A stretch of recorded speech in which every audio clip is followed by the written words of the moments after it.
এখান থেকে প্রমাণ হয়ে গেল আমাদের নবী রওজার মধ্যে মরে নাই। মরে আছে? মরে থাকলে ফেরেশতারা কাক দিবে? আজকে বাংলাদেশে কিছু কিছু বিতর্কিত আলেম বের হয়েছে, ওরা আমাদের নবীকে সাধারণ মানুষের মতন মৃত্যু বলে, যে নবী মরে আছে। আমাদের আসলে সমস্যা, এই কোরআনের মাহফিলে বক্তাদের লেভেল পজিশনে এক নেই, এক একজন এক এক তরিকার। তা আমরা যারা দরুদ পড়লাম, এটা রাসূলের মহাব্বত, এটা কিন্তু ইবাদত না। এটা কি? মহাব্বত। আর আমরা যে জিকির করলাম, এটা হলো ইবাদত। সবচাইতে উত্তম ইবাদত হলো জিকির। নামাজ, রোজা, হজ, যাকাত যত ইবাদত আছে, সবচাইতে দামি ইবাদতের নাম হলো জিকির। সর্বপ্রথম যে ইবাদত দুনিয়াতে এসেছে তার নাম কি? জিকির।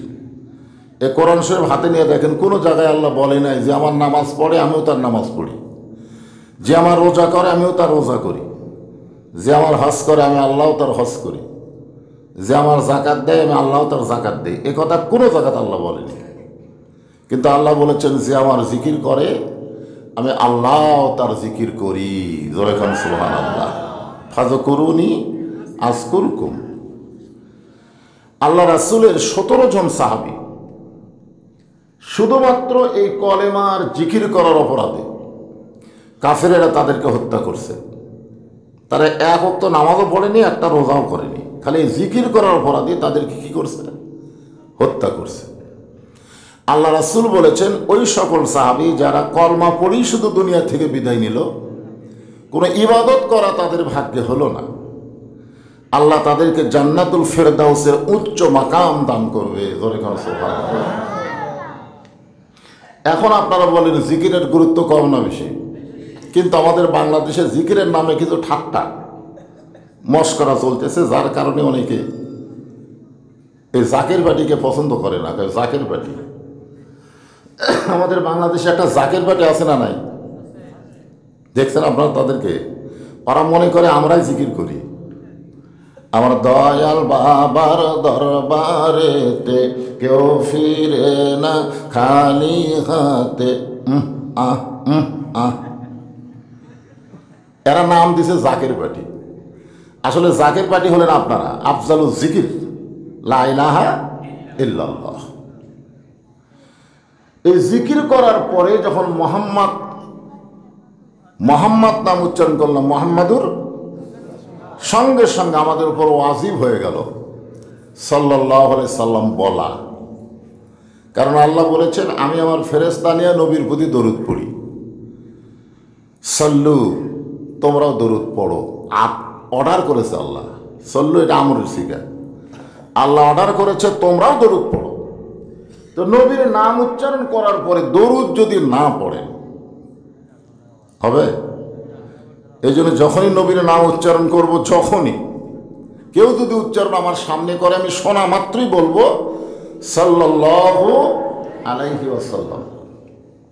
আপনি বলেন তো, এই সাল্লাল্লাহু আলাইহি সাল্লাম এখন কোথায়? দেখছেন? এই বিশ্বাস করা লাগবে। আপনার মুখের দরুদ শেষ হওয়ার সঙ্গে সঙ্গে ফেরেশতাদের গতি কম না বেশি? একে রসুলের রওজার পাশে গিয়ে বলতেছে যে আনলিয়ার গ্রামের নাম কি? আনলিয়ার মাহফিলে আপনার পাগল উম্মতেরা আরামের বাড়ি ঘর বাদ দিয়ে, ল্যাপটপ বাদ দিয়ে একটা খ্যারের উপরে বসে আপনার প্রতি মহব্বতের দরুদ পড়ল। আপনি দরুদগুলো জমা নেন। মনে বড় আশা ছিল যাব মদিনায়, সালাম আমি করব গিয়া নবীজি রওজায়। মনে বড় আশা ছিল যাব মদিনায়। আল্লাহ বলে মদিনায় যাওয়া লাগবে না, তুমি যেখানে আমার নবীর প্রতি দরুদ পড়বে, আমার ফেরেশতারা দরুদগুলো মদিনায় পৌঁছায় দিবে। সবার ভাগ্যে কি মদিনা যাওয়া হবে? মদিনা কি বাংলাদেশের মধ্যে নাকি? মদিনায় যাবার গেলে ঠেলা আছে, পাসপোর্ট করা লাগবে, ভিসা করা লাগবে, আবার টাকাও লাগবে। আমাদের সকলের সাধ্য নাই। আরব সাগর পাড়ি দিব নাই কই আমার তরি, আমি পাখি নই যে উড়ে যাব ডানাতে ভর করি। আমার স্বাদ আছে সম্বল নাই, করি কি উপায়, মনে বড় আশা ছিল যাব মদিনায়। আপনাদের সকলে মদিনায় যাওয়ার আশা আছে না নাই? যদি না যাওয়ার পারেন লস নাই। এই যে দরুদ পড়তেছেন, এই দরুদগুলো মদিনায় চলে যাচ্ছে। আর দরুদটা খেয়াল রাখবেন, এটা কিন্তু ইবাদত না, এটা হলো মহাব্বত। আপনার দুই কান্দে দুইটা ফেরেশতা আছে, বিশ্বাস করেন? করেন? দুই কান্দের দুই ফেরেশতা, এদের কাম কি জানা লাগবে তো। এদের কাম কি? দেখার জন্য না লেখার জন্য?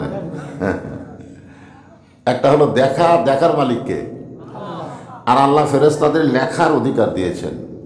কেরামান কাতিবিনা ইয়ালামুনা মা তাফআলুন। তোমার দুই কান্দে দুই মোহরি, লিখিতেছেন ডায়েরি, দলিল দেখে রায় দিবে, টাকা পয়সার নাই কারবার। আজকে কোরআনের মাহফিল বাদ দিয়ে যারা মেলাদ ঘুরতেছে, আপনারা বলেন তো কোন কান্দের ফেরেশতা লিখতেছে? বলা লাগবে রে ভাই, জোরে বলেন, মাইকে উচ্চারণ হয়ে যেন রেকর্ড হয়। কোন কান্দের? আর যারা কোরআনের মাহফিলে এসে বসে আলোচনা শুনতেছে, তাদের কোন কান্দের? মাশাআল্লাহ। আজকে অনেক যুবকেরা মনে করে দরজা জানলা বন্ধ করে দিয়ে মোবাইলে যদি অশ্লীল ভিডিও দেখি, কেউ তো আর দেখতেছে না, বাপ মা ঘুমিয়ে গেছে, এই সুযোগে মারি। কি খান? এরকম কিছু ছেলে আছে না নাই? দরজা জানলা বন্ধ করে অন্যায় কাম করে। আপনারা বলেন তো ফেরেশতারা তখন কোথায় থাকে? তখন ফেরেশতা কয়, আল্লাহ এই শয়তানের কান্দ আমরা থাকবো না, এই দরজা জানলা বন্ধ করে যে অকাম শুরু করছে, এর কান্দে আমরা থাকবো না। তখন আল্লাহ বলে থাক থাক, আজকে অন্যায় করতেছে, আগামীকাল হয়তো তওবা করে ভালো হয়ে যাবে। আল্লাহর দয়ার সীমা নাই। সুবহানাল্লাহ বলেন।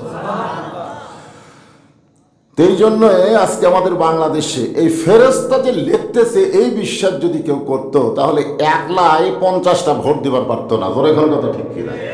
একলাই 50টা মানে মনে করতেছে কেউ দেখতেছে না। আল্লাহ কয় জায়গা মতো আয়, মার হবে, সিল হবে। জোরে কোন কথা ঠিক কিনা? কোন জায়গায় দেওয়া লাগে আর কোন জায়গায় দেওয়া লাগবে। তো অনেক যুবকের আজকে মেলায় ঘুরতেছে, রাস্তায় ঘুরতেছে, অনেক মেয়েরাও এই সুযোগ পাইছে, ঠিক না? মেয়েরাও সুযোগ পাইছে। কিন্তু মাহফিলের নামে কিছু অন্যায় হয়। এই জন্য আপনাদের উচিত হলো, আল্লাহ কোরআনে বলেছেন, অকাল আল্লাযীনা কাফারু লা তাসমাউ লিহাযাল কুরআনি ওয়ালগাউ ফিহি লাআল্লাকুম তাগলিবুন। যারা কাফের, যারা বেঈমান, তারা কোরআনের অপোজিশনে একটা মেলা লাগায়, যেন মানুষগুলো কোরআনের মাহফিলে যাবার না পারে, মেলার মধ্যেই যেন ঘোরাঘুরি করে। এরা হলো কাফেরদের চরিত্র। আপনারা রাত 10টা পর্যন্ত দোকানদারকে টাইম দেবেন কেন? মেলা হাট সবসময় থাকবে, কিন্তু কোরআনের মাহফিল প্রতিদিন হবে? কথা বলেন, হবে? হবে না তো। এই জন্যই এগুলো করা যাবে না। যারা মাহফিল করতেছেন, যদি অন্যায় বন্ধ না করার পারেন, আপনি যদি বলেন আমি সব দিকে আছি, কোরআনের মাহফিলের দিকে আছি, মেলার দিকেও আছি, তাহলে হবে? হবে না। এই জন্যে আপনি যদি কোরআনের পক্ষে হন, কোরআনের মাহফিলের পক্ষে হন, এই মাহফিলে আসতে বাধা দেয় এমন জিনিস আপনারা লাগাবেন না। এমন জিনিস লাগানো চলবে না, এতে ক্ষতি হয়। ছেলেরা মাহফিলেও আসলো না, মেয়েরাও বসলো না, মাঝখানে একটা মিস কল হয়ে গেল। তো আমরা যখন এই দরুদ শরীফটা পড়তেছি, এটা আমি বোঝানোর জন্য বলতেছি, এটা হলো মহব্বত। একটা গান আছে, শুনেছেন কিনা? আমরা শুনছি, আর ভাই শুনছে। এখনকার ছেলেরা এগুলো গান পাবে কোথায়? মনের ঘরে তালা দিয়া চাবি নিয়া আসেন সাই, আমি অধম শব্দ কি তার হুকুম ছাড়া বাইরে যাই, হুকুম ছাড়া বাইরে যাই। সেদিনে সে স্টেশনে থাকবে নানান প্যাসেঞ্জার, দ্রুত জানে পার হবে সে, টিকিট কাটায় আছে যার।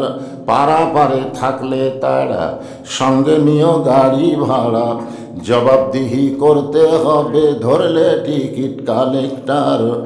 আমি পাপী তিনি জামিনদার। সবাই বলেন আছেন আমার মুক্তার, আছেন আমার বারিস্টার। সেই বিচারের কোন বিচারের? সেই বিচারের হাইকোর্টেতে তিনি আমায় করবেন পার। আমি পাপী রাসূল জামিনদার। যখন আমাদেরকে জাহান্নাম থেকে বাঁচানোর কোনো রাস্তাই নেই, তখন আমরা যে দরুদগুলো পড়লাম এগুলো ফেরেশতারা লিখবার পারবে না। ফেরেশতাদের ক্ষমতাও নেই, কারণ ফেরেশতারা শুধু লিখবে ইবাদত। শুধু কি লিখবে? মহব্বত দেখতে পারবে না। এই জন্যই তো মদিনা পাঠায় দিবে। এই দরুদগুলো রাসূল নিয়ে এসে নেকির পাল্লায় দিবে, সঙ্গে সঙ্গে পাপের চাইতে নেকির পাল্লার ওজন বেশি হবে। দরুদ পড়ার ব্যাপারে কোনো ফতুয়া খুঁজবেন না। ফতুয়া অনেকে আবার ফতুয়া দেয়, এই দরুদ চলবে না, এই দরুদ চলবে। সব ব্যাপারে ফতুয়া আপনারা মানবেন না। আপনাকে কেউ যদি বলে ওইটা তোর বাপ, কেমনে হলো? ফতুয়া দে। কেউ যদি বলে আপনি কি করবেন? ফতুয়া দিবেন? হ্যাঁ, মায়ের কাছে গিয়ে যদি বলে মা আব্বা বা করে ডাকি, এটা আমার কেমনে বাপ হলো? ফতুয়া দাও। মা বলবে মহব্বত হলে ডাক, না হলে ডাকিস না। ফতুয়া দিয়া বাপকে বোঝানো যাবে না। রাসূলের মহব্বত এই ব্যাপারে কোনো ফতুয়া নেই। ফতুয়া হবে ইবাদতের ব্যাপারে। জোরে কোন কথা ঠিক কিনা? নামাজ কিভাবে পড়বো, রোজা কিভাবে করব, যাকাত কিভাবে দিব, হজ কিভাবে করব, আল্লাহর ইবাদতের মধ্যে ফতুয়া চলবে, দলিল চলবে, কিন্তু মহব্বতের কোনো ফতুয়া নেই। আপনারা বলেন তো আবু বকর রাদিয়াল্লাহু গানে সুরের মধ্যে রাসূলকে যে মহব্বত করছে, এর কোনো ফতুয়া আছে? ফতুয়া নেই। নিজের জীবনের চাইতে রাসূলকে মহব্বত করলেন, সিদ্দিকের মুখে পা ঢুকাই দিলেন। বিষাক্ত সাপ কামড় মারল, নবীরে ঘুম থেকে ডাক দিল না।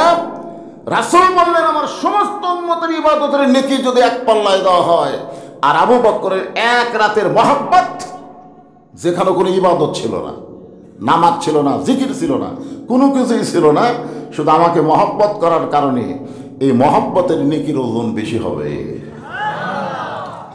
তা আপনারা মহব্বতে রাসূলের প্রতি দরুদ পড়বেন। খুব সুন্দর একটা নাম দিয়েছেন, শান্তি মসজিদ।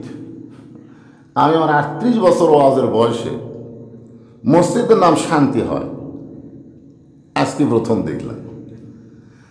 আনুলিয়া শান্তি জামে মসজিদের উন্নয়ন কল্পে বিরাট ইসলামী জলসায় আল্লাহ যেনাকে সম্মানিত সভাপতির আসনে কবুল করেছেন জনাব মোহাম্মদ ইউনুস আলী সরকার। আজকের মাহফিলের সম্মানিত সহসভাপতি জনাব মোহাম্মদ আব্দুল ওয়াহেদ। আজকের এই মাহফিলের সম্মানিত সভাপতি দ্বয়কে অন্তরের অন্তঃস্থল থেকে আমি শুভেচ্ছা জ্ঞাপন করছি। প্রধান অতিথি গণমানুষের জননেতা, আপনাদের অত্যন্ত মহব্বতের, বারবার যিনি সংসদ সদস্য নির্বাচিত হন, জনায়েত আহমেদ পলক, সরকারের প্রতিমন্ত্রী, এবং বিশেষ অতিথির তালিকায় যেনাদের নাম রয়েছেন সকলকেই অন্তরের অন্তঃস্থল থেকে আমি শুভেচ্ছা জ্ঞাপন করছি। এই মুহূর্তে আমার সামনে যারা বসে আছেন, মন খারাপ নাকি? আমার মন খারাপ। সামনে যারা বসে আছেন, যেনাদেরকে আল্লাহ দয়া করে রহম করে আজকের এই জান্নাতের বাগানে কবুল করেছেন, সুবহানাল্লাহ বলেন। আপনার ক্ষমতাও নাই আপনি আসতে পারবেন যদি আল্লাহ তাআলা আপনাকে কবুল না করত। এটা আমার কথা না, কথা আল্লাহ। আল্লাহ কোরআনে বলেছেন মা আসাবাকা মিন হাসানাতিন ফামিনাল্লাহ। বান্দা বান্দির দ্বারা ভালো যখন কোনো কাজ হয়, এ কাজ বান্দা বান্দি করে না, আল্লাহ করায়। আপনার বলেন তো কোরআনের মাহফিলে বসা এটা ভালো কাজ না খারাপ কাজ? তাহলে এই ভালো কাজকে আপনারা করলেন না, আল্লাহ করাইল। হাদিস শরীফের ভাষায় বলা হয়েছে কোনো মুহূর্তের জন্যে, সামান্য মুহূর্তের জন্যে আল্লাহ যদি কোনো বান্দার ওপর খুশি হয়ে যায়, ওই খুশি হওয়াটা তার জন্য জান্নাতের দরজা খুলে দেয়। এই জন্য কোরআন হাদিসের মাহফিলকে কি বলা হয়? রিয়াজুল জান্নাহ, জান্নাতের টুকরা। আপনার এই জান্নাতের টুকরার মধ্যে যারা বসে আছেন, আমি আমার অন্তরের অন্তঃস্থল থেকে আপনাদের সবাইকে শুভেচ্ছা জ্ঞাপন করছি। আমার সম্মানিতা মা বোনেরা, পর্দার অন্তরালে বসে বসে যারা আলোচনা শুনতেছেন, আমি আমার অন্তরের অন্তঃস্থল থেকে তাদেরকে শুভেচ্ছা জ্ঞাপন করে বহুদিন পরে আপনাদের আনুলিয়া গ্রামে আমি এসেছি। জিজ্ঞাসা করতেছি আপনারা কেমন আছেন? আলহামদুলিল্লাহ রব্বিল আলামিন। জি, আমার দুঃখিনী মা গতকাল মারা গেছেন। হ্যাঁ, এখনো পর্যন্ত মা মারা গেছেন শুনে আলহামদুলিল্লাহ কয়, ইন্না লিল্লাহ। যেরকম কি বলতে হবে? হ্যাঁ, আসলে যাদের মা আছে তারা জিনিসটা বুঝবে না, কিন্তু যাদের মা চলে গেছে তারা বুঝবে। মায়ের মতন আপন কেহ নাই রে দুনিয়ায়, মা জননী নাই রে যাহার, এ দুনিয়ায় তাহার কেহ নাই। মায়ের মতন আপন কেহ নাই রে দুনিয়ায়। যেতে হবে, ঠিক কিনা বলেন? যেতে হবে, যেতে হবে। কিন্তু আমরা যাওয়াটা অনেকে মেনে নিতে পারি না। পরে অবশ্য আস্তে আস্তে মেনে নেওয়াই লাগে, বুঝছি না?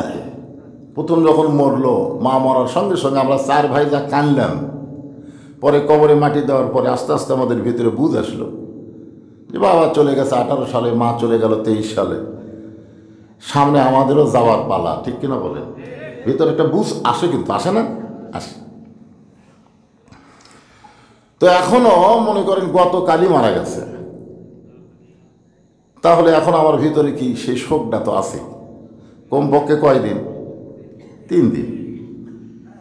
এই 3 দিন এটা হলো সাধারণ একটা শোক, কিন্তু মায়ের শোক সন্তানের সারা জীবন, যেরকম ঠিক কিনা?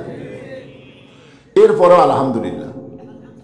এই জন্য আলহামদুলিল্লাহ বলবো যে আমি মা যখন মারা গেছিল, মরার সময় মার মাথা ছিল আমার কোলের ওপরে। আমি আয়াতুল কুরসি পড়ে পড়ে তার মুখে ফুঁক দিচ্ছি। আস্তে আস্তে তিনি ঢুকি চিপলেন, একসময় চলে গেলেন, আমরা বুঝতেই পারলাম না কিভাবে চলে গেল। তো যাই হোক, এরপরে আপনার যখন জিজ্ঞাসা করলেন হুজুর আপনি কেমন আছেন, এই প্রসঙ্গে ছোট্ট একটা কথা বলি। একবার মুসা নবী তুর পর্বতের কিনারায় দাঁড়িয়ে আছেন। কোন নবী? মুসা নবী। তো আল্লাহ তাআলা জিজ্ঞাসা করলেন, মুসা তুমি কেমন আছো? তো মুসা আলাইহিস সালাম বললেন, আলহামদুলিল্লাহ। আল্লাহ কয়, মুসা এই মুহূর্তে ফেরাউন তোমার উপর যে অত্যাচার করতেছে, তোমাকে যে নির্যাতন করতেছে, দেশ ছাড়া করতেছে, এরপরেও তুমি আলহামদুলিল্লাহ বলতেছো কেমনে? তো মুসা বলতেছে, আল্লাহ আপনি কেমন আছেন? এটা কিন্তু সৌজন্যবোধ। যেরকম আমি জিজ্ঞাসা করলাম আপনারা কেমন আছেন, আপনারাও কেউ কেউ বললেন হুজুর আপনি কেমন আছেন। এখন আল্লাহ কেমন আছে এটা মুসাকে বোঝানোর জন্য কি বলবে? আলহামদুলিল্লাহ, সুবহানাল্লাহ। কারণ সুবহানাল্লাহ, আলহামদুলিল্লাহ, আল্লাহু আকবার এগুলো সবই আল্লাহর। ধরে কোন কথা ঠিক কিনা? হ্যাঁ। আল্লাহ বললেন, মুসা আমি আল্লাহ কেমন আছি যদি জানবার চাও, ইযহাব ইলা ফিরাউন ইন্নাহু তাগা। মারাত্মক কথা, কিন্তু বাংলাদেশিরা একটু মনোযোগ দিয়ে শোনেন। আমি আল্লাহ কেমন আছি যদি জানবার চাও তাহলে ফেরাউনের কাছে যাও। কার কাছে? ইন্নাহু তাগা। ফেরাউন সীমা লঙ্ঘনকারী। মানুষ হয়ে ক্ষমতার মালিক হয়। এখন যদি আমাদের মধ্যে কেউ বলে, আপনারা যদি কেউ বলেন বর্তমান ক্ষমতায় কে আছে, যদি আপনারা বলেন আওয়ামী লীগ, বলা মাত্রই আপনি বেঈমান হবেন। নতুন করে কলেমা না পড়া পর্যন্ত আপনি মুসলমান হবেন না। কারণ আমরা সকলেই জানি অহু আলা কুল্লি শাইইন কদির। তাহলে ক্ষমতার মধ্যে কাউকে যদি ক্ষমতা দেওয়া হয় এটা কি হয়? শিরক হয়। কথা কন, কি হয়? শিরক হয়। কেউ যদি বলে আমার দল ক্ষমতায় আছে, আমার কোনো টেনশন নাই, আপনার বলেন তো দল ক্ষমতায় না আল্লাহ ক্ষমতায়? বাইরে ইমানটা মজবুত করা লাগবে। আমি সূরা আসর থেকে আপনাদের সামনে আলোচনা করব। এই জন্য আগে আপনাদের একটু ওয়াশ বুঝেন। একটা হলো ওয়াশ, তারপর হবে ওয়াশ। ওয়াশ মানে পরিষ্কার করা। এক গিলাসে আপনি পানি আমাকে দিবেন, আপনি পানি দেওয়ার সময় গিলাসটা দেখার দরকার আছে না নাই? কতক্ষণ আছে না নাই? গিলাসের মধ্যে ময়লা আছে, আপনি তার মধ্যে পানি নিয়ে এসে হুজুর খান। তখন সবাই বলবে এই খালি পানি দিলে হবে না, তো ওয়াশ করা লাগবে, ওয়াশ। তো আজকে প্রথম আপনাদেরকে ওয়াশ করে তারপরে কোরআনের পানি ঢালতে হবে। তোর এখন কথা ঠিক কিনা? যদি ওয়াশ না হয় তাহলে পানি ঢালা কাম হবে না। ওই মাগরিব এশাও পড়েনি, ফজরও পড়বি না। তোর এখন কথা ঠিক কিনা? বহু জায়গা দেখছি মাগরিব এশা না পড়ে ওয়াজ শুনছে, কিন্তু ওয়াজ শোনার পরে ফজর থেকে নামাজ ধরছে, আমি দেখছি। তাহলে কি হলো? হ্যাঁ, এই যে ব্যক্তি আজকে নিয়ত করবে ফজর থেকে আর সারা জীবন নামাজ ছাড়ব না, আল্লাহ বলে অতীত জীবনে যত নামাজ পড়িসনি নিয়ত করার সঙ্গে সঙ্গে আমি সব নামাজ না পড়ার পাপকে মাফ করে দিলাম।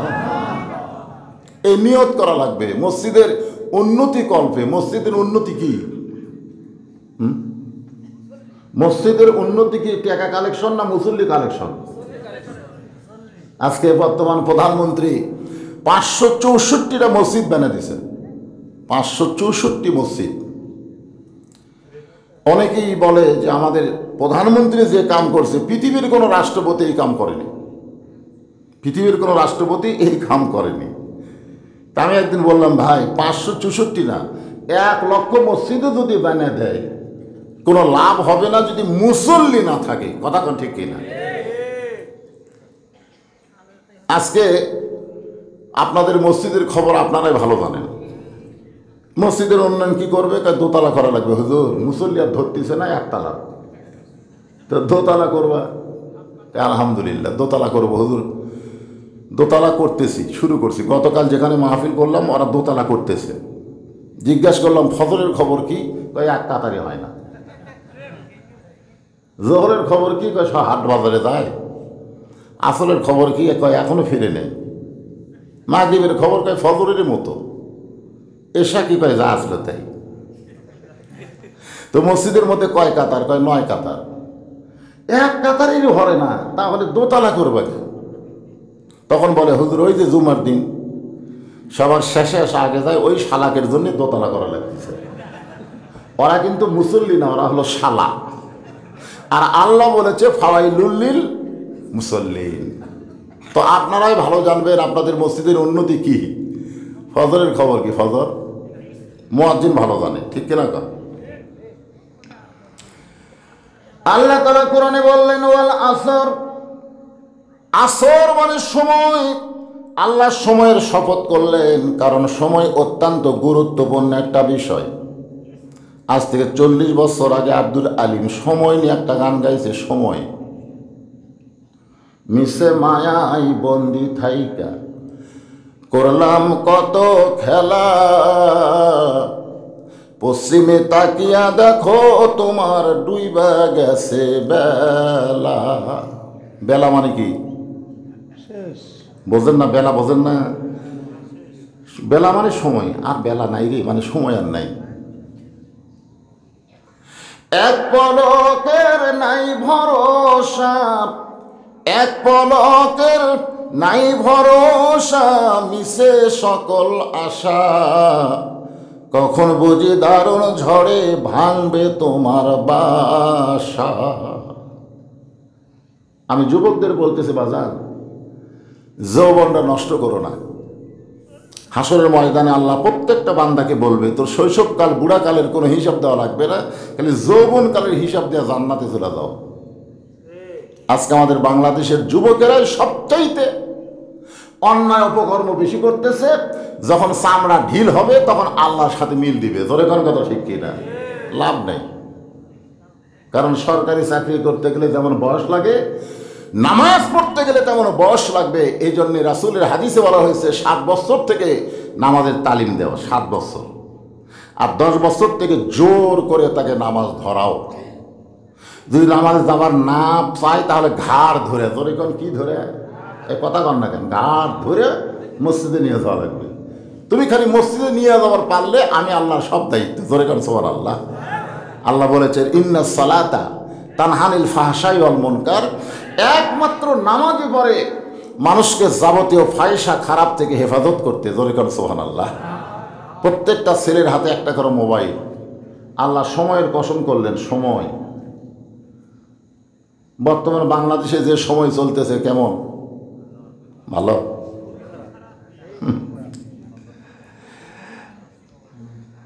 এই যেখানে আমাদের আপনাকে জনপ্রিয় নেতা পলক সাহেবের ব্যাপারে বলা হলো যে এত ভোট আপনারা দিবেন, উনি যে উঠবে এ ব্যাপারে কোনো সন্দেহ নাই, কিন্তু ভোটটা একটু বেশি দরকার। আমাকে একজন বলতে, হুজুর আগামী 7ই জানুয়ারি কি হবে? আমি বললাম আমি বলবো না ভাই, হুজুর মানুষ তোমরাই কও। কেন হুজুরা কিছু বললেই দোষ, জোরে কার কথা ঠিক, তোমরাই কও তো কি হবে? যা আসলো তাই, যা আসলো তাই। তাহলে 2000 কোটি টাকা খরচ করার দরকার কি ভাই? সময় বড় খারাপ। ছোট বাচ্চা নিয়ে এসে হুজুরের কাছে, ফুরফুরার হুজুর, দোয়া দরুদ পরে ফু দেয়, কান্না থামে না। হুজুর কান্না থামতেছে না, ফু দেওয়া হবে না, তেল পড়া দেন, পানি ফোড়া দেন। হুজুর দোয়া দরুদ পরে পানি ফোড়া দিছে, পানি খায় আরো জোরে কান্দে।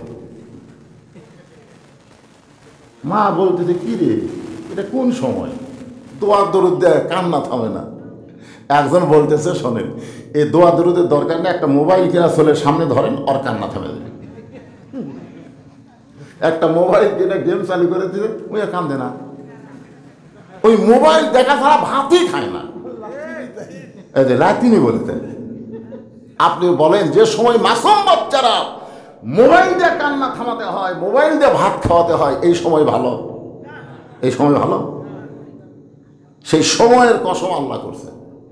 আল্লাহ জানে সময় অত্যন্ত গুরুত্বপূর্ণ। তুমি যখন বুড়ি হবা তখন বোরকা পরবা, যখন একটা বুড়াও পর্যন্ত তোমার দিকে তাকায় না, ওই সময় তুমি বোরকা গাওয়ার দিয়ে ঘুরতেছে, মরা লাগবি ভাই, বোরকা ছাড়া উপায় নাই। তোমার যুবতী অবস্থায় কি করছো? হ্যাঁ, 50 বছর আমের গাছের গোড়ায় বেড়া দিচ্ছে। একজন কয় বেড়া কেন দিচ্ছেন ভাই? গরু যদি খায়। আরে পাগলা, 50 বছর আমের গাছের দিকে গরু ঘৃণা করেও তাকাবি না। বেড়া যদি দিবার চাষ, ওই লক লকা পাতা মারাছে ওই গাছত বেড়া দে, তোর কথা ঠিক। কারণ গরু খালি খাবি না, পাড়িয়া ফেলে ধর্ষণ করবি। আজকে যৌবনকাল নষ্ট করলাম, সময়ের এত দাম। বুড়াকালে এসে আল্লাহরের সাথে মিল দিলেন, এখন আর রুকু সেজদা করতে পারি না। লাতি কইছি একটা সিয়ার লিয়া মসজিদের মধ্যে থুয়ে দে, বসে থাকা নামাজ পড়বো, তাও সিয়ারত পড়বি, জোরে এখন কাজ পড়বি। ফেরেশতাকে আল্লাহ এই শালা শয়তান সারা যৌবন নষ্ট করলো শয়তানের পাশে, আর বুড়া বয়সে এসে জামাত নষ্ট করতেছে। জোরে এখন কি নষ্ট করতেছে? জামাত। কারণ পায়ের গোড়ালির সঙ্গে গোড়ালি মিল করে কাতার সোজা করা লাগবে, আর সিয়ার থাকার কারণে ওইটার হচ্ছে না।